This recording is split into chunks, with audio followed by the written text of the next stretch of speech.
आठवे तू त्या गतीचे पावे म्हणून स्मरावे मातेची तुआ.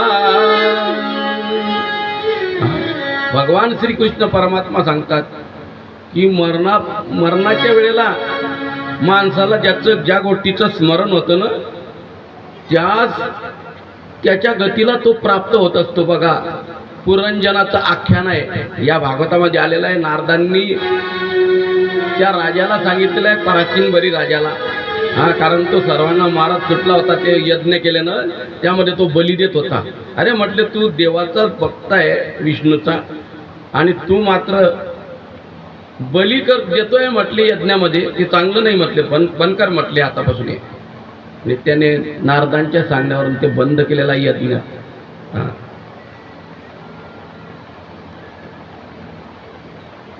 तर बघा, कारण जो पुरंजन होता तो पुरंजन देखील त्या मरत्या समय त्याने आपल्या पत्नीचं चिंतन केलं. आपल्या पत्नीचं चिंतन केल्यामुळे पुरंजनाला देखील श्रीत्व प्राप्त झालेलं आहे. बघा, म्हणून मरणाच्या वेळेला बायकोचं बी चिंतन नको पाहिजे. बरं, कोणाचं चिंतन पाहिजे? देवाचं चिंतन. अरे हे तर मरक शरीर आहे, नाचकं फुचकं शरीर आहे. या त्या माणसांचं काय चिंतन करता? अंतकाली ज्याच्या नावा आले मुखा सुखा म्हणे सुखा पार नाही. देवाचं नाव आलं तू सुखाला पारावारच नाही. परंतु ज्ञानेश्वर महाराजांची ओबीज आहे ना की मरणी दया जे आठवे. मरणाच्या वेळेला जी आठवण आली म्हणजे माई म्हैस माझ्याशिवाय दूध देत नाही. आणि तुझ्यावर जर काळाचा गाडा पगडा त्या काळाने घातलेला असला, मरण आलं तर समजून घ्यायचं की म्हैसच्या रूपाला गेला. जसं जसं स्मरण करताल तुम्ही अंतकाळच्या वेळेला तशा स्वरूपाची प्राप्ती होईल. म्हणून आपल्याला कशाचं स्मरण व्हायला पाहिजे मरणाच्या वेळेला? देवाचं स्मरण. आणि ज्याने अंत समयाच्या वेळेला अंतकाळच्या वेळेला देवाचं चिंतन केलं, देवाचं स्मरण केलं, देवाची मूर्ती डोळ्यासमोर आहे, समजून घ्यायचं की याला देवाच्या स्वरूपाची काय झाली? प्राप्ती झाली. तू असो का ती असो, देवाचं चिंतन करायचं. मग त्याच्याकरता काय करावं लागेल? आपल्याला जीवनभर परीक्षा द्यायची असली तर काय करावं लागतं? अभ्यास करावा लागतो घरी. हे तर कमीत कमी आता चालत नाही बरं तसं. आता कॅमेरे लावलेले असतात. आता पडले थोडेसे परीक्षा देणारे थंडे कॅमेरे बघून ते बरोबर अभ्यास करतील. असा अगोदर पहिल्यापासून पाहतोय.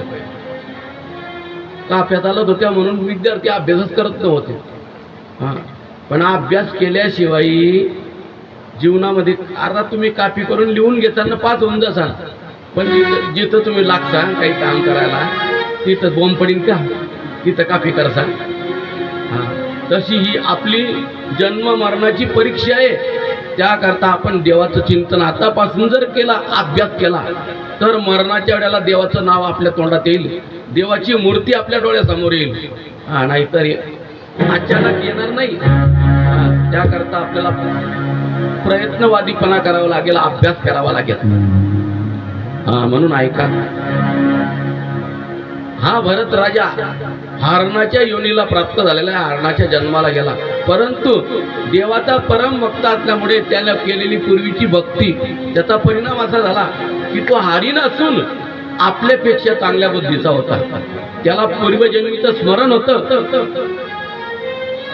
आणि तो एकादशी असली म्हणजे त्या दिवशी तो काय करायचा? बघा, पूर्ण उपवास करायचा. आणि फक्त पाणी प्यायचं, पाण्यावर राहायचं. आणि एरवी हिरवे पानं खात नव्हता, वृक्षांचे कोरडे पानं, खाली पडलेले कोरडे पानं, त्या पानांचं सेवन करायचा तो. आणि त्याच्यावर आपला उदरनिर्वाह चालवायचा. त्याला पूर्वजन्मीचं पूर्ण स्मरण होतं की आपण आपल्या राज्याचा त्याग करून देवाची प्राप्ती करून घेण्याकरता वनात आले होते.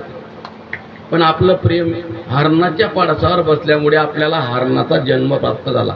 आणि देवाने त्याच्यावर कृपा केली आणि त्याचा अल्प अशा वेळेमध्ये हरणाचा जन्म काय केला, संपवलेला आहे.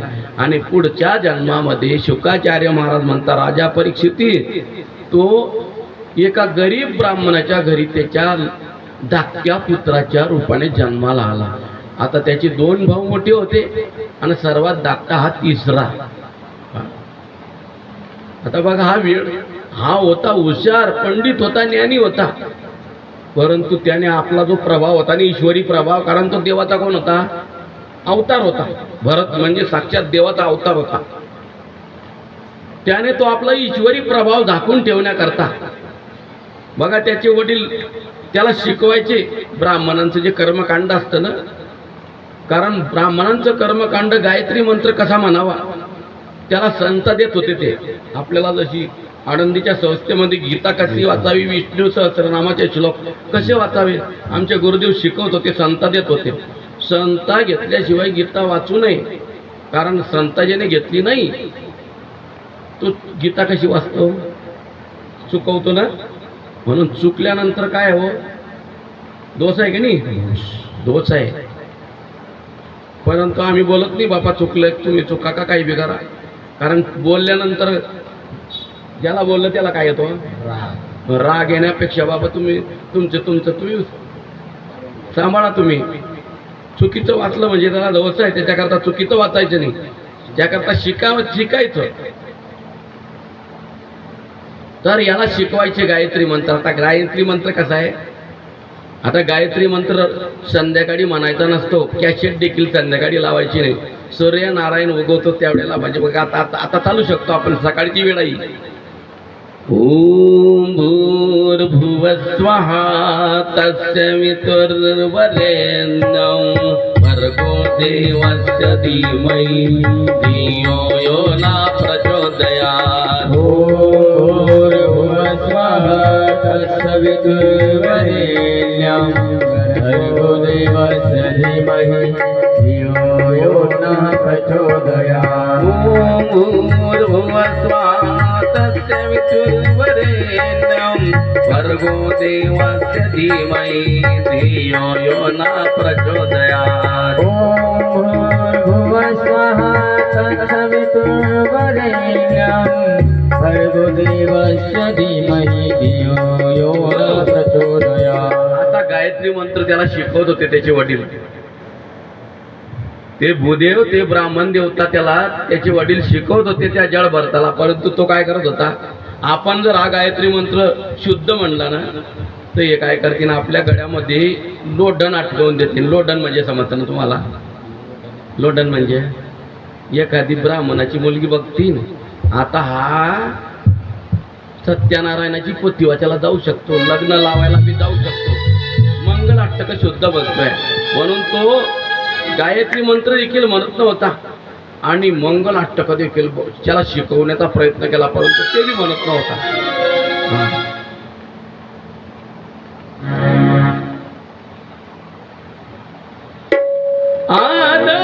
आदराम तपोवनादिगमनं हत्वा मृगं काञ्चनं वैदेही हरणं जटायुमरणं. अशा प्रकारे मंगलाष्टक त्याला शिकवत होते, परंतु तो मंगलाष्टक देखील म्हणत नव्हता. त्यामुळे त्यांनी त्याला शिकवणं काय केलं, बंद केलं. आता खरं सांगा तुम्ही, वेडा मुलगा असतो त्याची कोटपर्यंत शान असते, घरामध्ये कोटपर्यंत त्याची शान असते. वेडसर मुलगा असला त्याची, तो जोपर्यंत आई वडील आहे तोपर्यंत त्याच्याकडे लक्ष देणारे असतात, पण नंतर त्याच्या भावजाई मोठ्या त्याच्याकडे तसं लक्ष देता का, कपडे धुतलेले आहे तर धुतल्या नाही तर मग धुणार बी नाही. आणि त्यामुळे बघा त्याचे आई वडील वारले, त्यानंतर भावजाई होत्या, भावजाईंनी सांगितलं हा तुमचा भाऊ म्हटले, सकाळी उठल्यानंतर 2 भाकरीच्या कानात देतो, दुपारी परत 2 भाकरी खातो आणि संध्याकाळी पुन्हा 2 खातो, दिवसातून किती खातो. हा म्हणून आता याला कामाला लावा म्हटले. तर कामाकरता त्याला शेतामध्ये पाठवलं. गहू पेरलेला होता शेतात. गहू पेरल्यानंतर गव्हाचे काय करावं लागतं हो, नाके खांडावे लागतात. तर ते नाके काढण्याकरता पाठवला. जिथं वरम लावायचा होता त्या वरम लावण्याच्या ठिकाणी याने वरम लावला नाही पट्ट्याने, आणि जिथं वरम नको पाहिजे होता ना तिथं वरम लावला. म्हणजे जो भरण्याकरता गेला, त्या भरण्याकरता जाणारा माणसाला काय झाला, त्रास झाला. त्याला पुन्हा तिथं ते करावं लागलं. आणि त्याच्या भावांनी सांगितलं, अगं म्हटलं याने उलटं काम केलं. म्हणले याला नाकी काढण्याचं काम सांगायचं नाही. आता आपल्या शेतामधलं वयन फुटलेलं आहे म्हटले, म्हणून जिथून पाणी काढलेलं होतं ना याने काय केलं, ते पाणी काढलेलं होतं शेतातलं ते दाबून दिलं, आणि ते वयन फुटलं होतं ते तसंच पडू दिलं. पहिलाच पाऊस असा पडला जोरात, त्याच्यामध्ये ती शेतकरी नांगरलेली होती ना, ते काय झालं, सगळा सर्व गागर वाहून गेला. आणि पाऊस पडल्यानंतर हे पेरायला गेल्यानंतर बघता तर शेतामध्ये गागर, आणि पेरणी करावी लागते त्यावेळेला शेतामध्ये काय लागतं, गागर लागतो ना. हां, गागरामध्येच पेरावं लागतं. तिथं सर्व माती वाहून गेलेली होती. मग यांनी काय केलं, म्हटलं याला हा खाण्याचा आटा आहे म्हणे, याला घराच्या बाहेर काढा.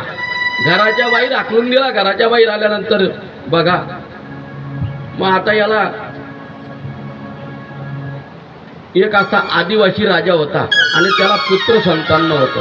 शुकाचार्य महाराज म्हणता, राजा परीक्षिती, अरे त्या आदिवासी राजाने कालिका मातेच्या मंदिरात गेला आणि म्हणतो, माते मला जर पुत्र संतान देशील ना तर मी तुला एक नर पशु बलिदान देईल तुझ्याजवळ. म्हणजे बलिदान देईल पण बोकड नाही, काय देईल, नर पशु. हां, नराचं बलिदान देईल. आणि बघा अशा प्रकारे त्याला पुत्र संतान, देवी बी काही नेतातील होती पण जन, देवीनं बी त्याला पुत्र देऊन टाकला. आणि पुत्र दिल्यानंतर मग आता याला तर देवीला याने वरदान दिलं होतं ना की देवी माता, हां मी तुझ्या समोर नवस केलेला आहे आणि नवस फेडावा लागणार आहे. म्हणून आता कोणाला तर म्हणे जा एखाद्याला पकडून आणा. राजाचे शिपाई आले आणि त्यांनी एकाला पकडला. नवे कपडे शिवलेले होते, नवे कपडे घालून आंघोळ करून नवे कपडे घालून त्याला पंचपक्वान्नाचा बेत देऊन आणि वाजत गाजत त्याची मिरवणूक काढण्यात येणार होती आणि कालिका मातेच्या मंदिरामध्ये नेण्यात येणार होतं. आणि तिथं जाऊन त्याचा काय करण्यात येणार होता, शिरच्छेद. एका माणसाला त्यांनी धरून आणलं, पण त्याला समजलं की पण तो होता 7 दिवसाचा भुकेला. पण त्याला समजलं की हे आपल्याला का घेऊन चालले आहे, पंचपक्वान्नाचं भोजन घालतील, नवे कपडे घालतील आणि देवीच्या समोर आणून आपल्याला काय करतील, आपला शिरच्छेद करतील. सांगा बरं, तो थांबेल का? 7 दिवसाचा भुकेला जरी असला पण त्याला मारणार आहे देवीच्या समोरून, त्याच्या मुंडक्यावर तलवार फिरवणार आहे, थांबीन का तो? 7 दिवसाचा भुकेला असला तरी थांबीन का? थांबला नाही, तो पडून गेला. मग आता हा भाऊ झोपलेला होता, घराच्या बाहेर काढलेला होता, याची पायाची झट लागली रात्रीच्या वेळेला. म्हणे काय, म्हणे लाकूड पडलं आहे काय? कारण तो धष्टपुष्ट होता. बघितलं तर म्हणे माणूस आहे. आणला त्याला. आणल्यानंतर त्याला बघा आंघोळ घातलेली आहे, नवे कपडे घातले आणि त्याला पंचपक्वान्नाचं जेवण खाऊ घातलं. वाजत गात मिरवणूक निघाली आणि कालिका मातेच्या मंदिरात आली. याने हातामध्ये तलवार घेतली त्या राजाने, त्या आदिवासी राजाने, आणि तलवार मारणार तिच्यामध्ये तो भगवान परमात्म्याचा भक्त होता जड भरत. त्याचं रक्षण करण्याकरता तिथं साक्षात भगवान परमात्मा त्या कालिका मातेच्या मूर्तीमधून प्रगट झालेल्या मूर्ती दुभंगली देवीची. आणि त्याच्यामधून कोण प्रगट झाला देवीच्या रूपाने? अनादि निर्गुण प्रगटली भवानी, अनादि निर्गुण प्रगटली भवानी. मोहमहिषासुर मर्दना लागुनी, त्रिविध तापाची करावया धारणी, त्रिविध तापाची करावया धारणी. ही भक्ताला गुणी पावती निर्माणी, भक्ताला गुणी पावती निर्माणी. आईचा जोगवा जोगवा मागे, आईचा जोगवा जोगवा मागे, आईचा जोगवा जोगवा मागे, आईचा जोगवा जोगवा मागे.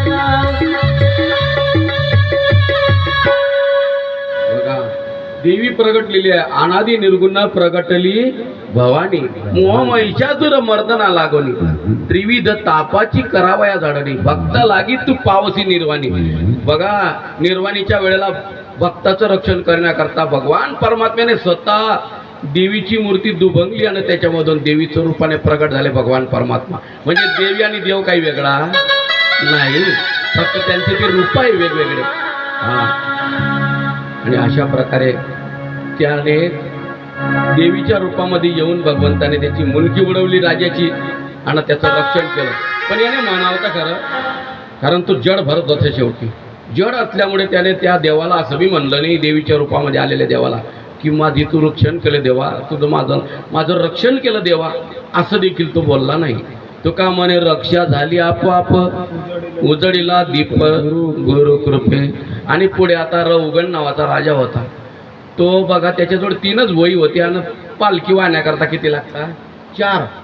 तर त्याने टेम्परवारी वही म्हणे आम्ही धरून आणतो एकाला. आता हा टेम्परवारी होता ना, हा कसा होता, भरत दष्टपुष्ट आणि उच्चा होता, 6-7 फुटाचा होता तो चांगला. आता हे होते हायब्रिडचे तोटे बाकीचे वही, आणि तो होता उंच. आता सांगा बरं, याला आणल्यानंतर याला प्रॅक्टिकल नव्हती, त्याच्यामध्ये टेम्परवारी होता. आता टेम्परवारी आणि प्रॅक्टिकल असल्याला फरक पडतो. याने उचलली पालखी आणि त्या पालख्यामध्ये रौगण राजा होता, जो उचलली पालखी तर डायरेक्ट उच्च असल्यामुळे त्याने एकट्यानंच उचलून घेतली ती. आणि या अशा करताय ते काय वर निघतं आणि त्या वरमध्ये ते एक जण असा काडी घालून देतो ते, तर त्या पट्ट्याने एकलेनेच उचलून घेतली ती पालखी. आणि तो पाय चोरून चोरून चालतोय कशामुळे, आणि त्याच्यामध्ये त्या पालखीमध्ये कोण होता, राजा रौगण. गुरूंना भेटण्याकरता चालला होता तो कपिल देवांना. त्याचे गुरु होते कपिल देव. आणि चालत असताना तो असा पाय चोरून चालत होता. त्याच्यामध्ये काय व्हायचं, तो त्याने पाय चोरला म्हणजे ती पालखी गटांगड्या खाडायची. आणि त्या पालखी म्हणला राजा काय व्हायचा, मग इकडून तिकडे उपटला जात होता. आणि तो म्हणतो, ए बयांनो, तुम्हाला समजत नाही का रे. म्हटले, तू असे काय चालताय, म्हटले तुम्ही मदिरा प्राशन केले का. नाही म्हणे राजेसाहेब, आम्ही काही केलं नाही. बघा म्हटले, हा कसा चालतोय, का चालत होता तो तसा, खाली बघून. आपल्या पायाखाली मुंगी मुंगडा शेंगरला जाऊ नये. म्हणजे जर समजा आपल्या पायाकडे एखादी मुंगीवर आपला पाय पडला म्हणजे ती काय होईल, म्हणजे आपल्याकडून काय होईल, मग पाप होईल. त्याच्याकरता तो चोरून पाय टाकत होता. शेवटी हा राजा म्हणतोय, हे म्हटले, दिसायला तर फार धट्टपुष्ट दिसतोय, तू लट्ट दिसतो. आदवा तत्वा शब्द बोलतोय राजा, फार बोलला. यावेळेला फार बोलल्यानंतर तेव्हा मग तो जड भरत तो बोलतोय, राजा म्हटले, तू बोलला की मी तुला शासन करेल, तुला शिक्षण देईल, हा तुला शिक्षा करेल, तू म्हणतो ना. आणि तुम्हाला म्हणतोय की तू लठ्ठ आहे. अरे लठ्ठपणा हा शरीराचा आहे केवळ, हा आत्म्याचा नाही बापा म्हणे. आता दिसाला येडा दिसतो आणि हा गोष्टी कोणत्या करतोय, आत्मज्ञानाच्या. आणि अशा प्रकारे मग बघा त्याने सांगितलं की पालखी खाली उतरवा. हा सामान्य व्यक्ती दिसत नाही, वेड्याच्या रूपामध्ये दिसतोय, पण वेळा होऊन पेढा खाणारा दिसतो म्हणे हा. म्हणजे हा विद्वान ब्राह्मण दिसतोय. कदाचित या वेड्या ब्राह्मणाच्या रूपामध्ये माझे गुरुदेव मला दर्शन देण्याकरता कपिल देव इथं आलेले असतील. आणि त्याने पालखी उतरवली आणि त्यांना शरण आला जड भरत राजाला. आणि जड भरत राजाने याला ज्ञानाचं फार अमृत पाजलेलं आहे आणि त्याला अनेक प्रकारचा उपदेश केलेला आहे. आणि हा सिंधू नरेश रौगण राजाचा उद्धार करून दिलेला आहे जड भरत राजाने. असं ही जड भरत राजाचं दिव्य चरित्र इथं समाप्त झालेलं आहे. आता बघा थोडक्यात म्हणजे, तर आता आपल्या भारतवर्षामध्ये जे काही पर्वत आहे थोडक्यात ते बघू. आणि मग बघ संध्याकाळी आपण जे राहिलेला भाग आहे या पंचम स्कंदामधला तो संपवून मग नंतर षष्टम सप्तम स्कंद ज्या आपल्याला करायचं आहे ते करून घेऊ. आता संध्याकाळच्या वेळेला आपल्याला प्रल्हादाचं म्हणजे हिरण्यकश्यपू आणि प्रल्हाद आणि भगवान नरसिंह आपल्याला तो देखावा दाखवायचा आहे. कोणता, नरसिंह भगवान परमात्मा हिरण्यकश्यपूचा वध करतील आणि भक्त प्रल्हाद याच्याकरता त्याला भगवान परमात्मा प्रगट होईल खांबामधून. तर आता बघा या भारतवर्षामध्ये पर्वत आहे की त्या पर्वतांचं तुम्ही आता ऐकलं दृष्टी पडता ब्रह्मगिरी, असे पर्वत त्यांचं नुसतं आपण दृष्टीने बघितले तरी बी आपला उद्धार होईल. आणि त्या पर्वतांपासून उगम पावणाऱ्या नद्या शुकाचार्य महाराज म्हणतात राजा परीक्षिती या भारतवर्षामध्ये असे पर्वत आहेत की त्यांचं केवळ दर्शन घेतल्यानंतर आपला आत्मकल्याण होत असतं. मलय पर्वत, मंगलप्रस्थ पर्वत, मैनाक पर्वत, त्रिकुट पर्वत, ऋषभ पर्वत, कुक्कट पर्वत, सह्याद्री पर्वत, देवगिरी पर्वत, ऋषमुख पर्वत, श्रीशैल्य, व्यंकट पर्वत, महेंद्र वारीधार, विंध्य, वृक्षगिरी, त्यानंतर चित्रकूट पर्वत, गोवर्धन पर्वत, रैवतक पर्वत, नील पर्वत, गोकामुख पर्वत, अशा प्रकारे इतके पर्वत आणि या पर्वतांमधून उगम पावणाऱ्या नद्या बघा. आता नद्या त्या कोणत्या नद्या आहे तर चंद्रवसा, ताम्रपर्णी, कृतमाला, कावेरी, वेणी, पयस्विनी, तुंगभद्रा, कृष्णा, वेण्या, भीमरथी, गोदावरी, निर्विंध्या, पयोश्विनी, आपली तुमची आमची तापी माता याच्यामध्ये भागवतामध्ये आलेली आहे. तापी मैया, रेवा, सुरसा, नर्मदा, चर्मणवती, अशा या नद्या सांगितलेल्या आहे की त्या नद्यांचं नुसतं नावाचा उच्चार केला तरी देखील तुमच्या आमच्या ठिकाणचे पाप काय होतात. अगोदरच सांगितलं मी तुम्हाला वाच्य म्हणता गंगा गंगा सकड पापे जाती सकड दोष जाती भंगा. हां, असं हे शुकाचार्य महाराजांनी इथं सांगितलेलं आहे. आणि पुढे मग आता जे आलेलं आहे ते आपण रात्रीच्या सत्रामध्ये बघू. म्हणजे 7 ते आपली 10 पर्यंत जी कथा होईल 7 ते 10 त्या कथेमध्ये आपण नरकाच्या गतीचं वर्णन बघू शेवटच्या याच्यात. आणि मग आपली पुढचा 6वा स्कंद. आता आपली ही कथा इथं काय होते आहे विराम घेत आहे. दुपारून ठीक 5 वाजेला हरिपाठ आणि 7 ते 10 आपली कथा जेवणाच्या नंतर.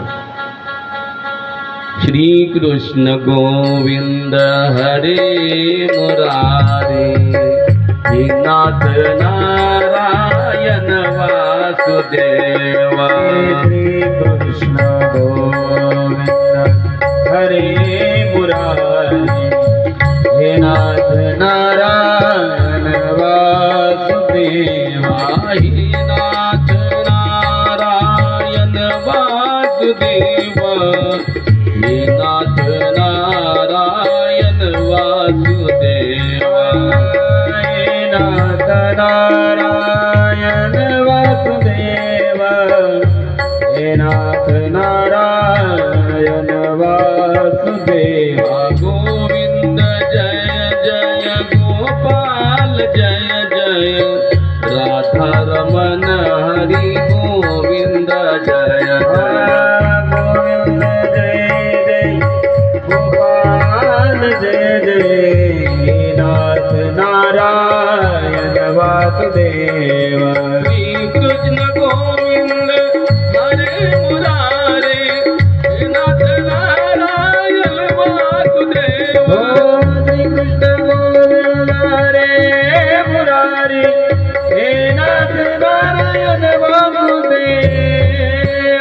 कुंडलिकावरती हरी विठ्ठल श्री ज्ञानदेव तुकाराम पंढरीनाथ भगवान की जय. गोपाल कृष्ण भगवान की जय. माऊली ज्ञानेश्वर महाराज महाराज की जय. सब संतन की जय. श्रीमद् भागवत महापुराण की जय. बोल रे भाई सब संतन की जय. जय. हरे हरि ओम नमः पार्वती पते हर हर महादेव की जय.